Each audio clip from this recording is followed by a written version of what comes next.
Dissolution de l'Assemblée, Gabriel Attal scotché par l'appel d'Emmanuel Macron. Il est tombé de l'armoire. Le 9 juin dernier, Emmanuel Macron a décidé de dissoudre l'Assemblée nationale suite à la victoire écrasante du Rassemblement national, RN, aux élections européennes. Une décision qui a été vécue comme un coup de massue pour Gabriel Attal, comme le rapporte la Tribune dimanche, ce dimanche 7 juillet. Une décision qui a bouleversé la France et le spectre politique. Le 9 juin dernier, Emmanuel Macron a décidé de dissoudre l'Assemblée nationale suite à la victoire triomphale du Rassemblement national, RN, aux élections européennes. Une décision qui a engendré des élections législatives anticipées et qui a poussé Gabriel Attal à remettre sa démission à Emmanuel Macron.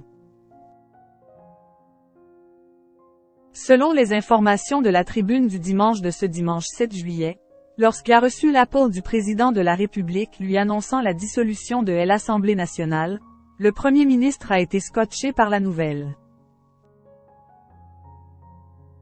Pourquoi? Car selon le journal, alors que les européennes approchaient, c'est Gérald Darmanin qui avait conseillé à Gabriel Attal de dire qu'il fallait dissoudre au soir des résultats.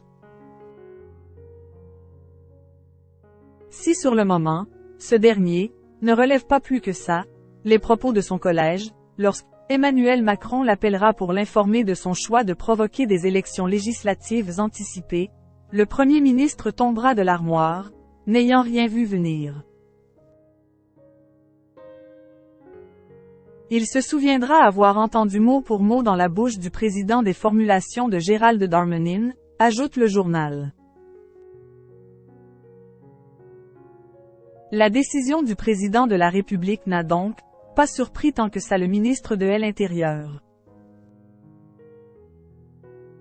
De leur côté, entre Emmanuel Macron et Gabriel Attal, les relations sont glaciales.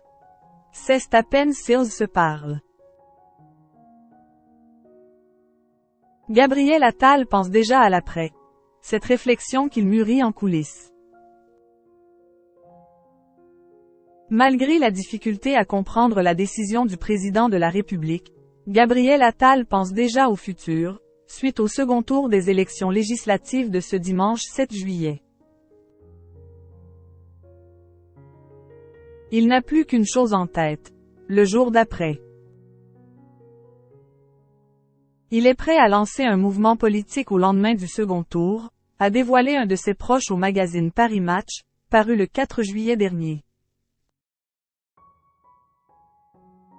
Un autre a tenu à préciser qu'il ne le ferait pas trop tôt, car les Français détestent l'ingratitude. À 35 ans, après avoir gravi les marches du pouvoir rapidement, Gabriel Attal ne compte donc pas rester inactif.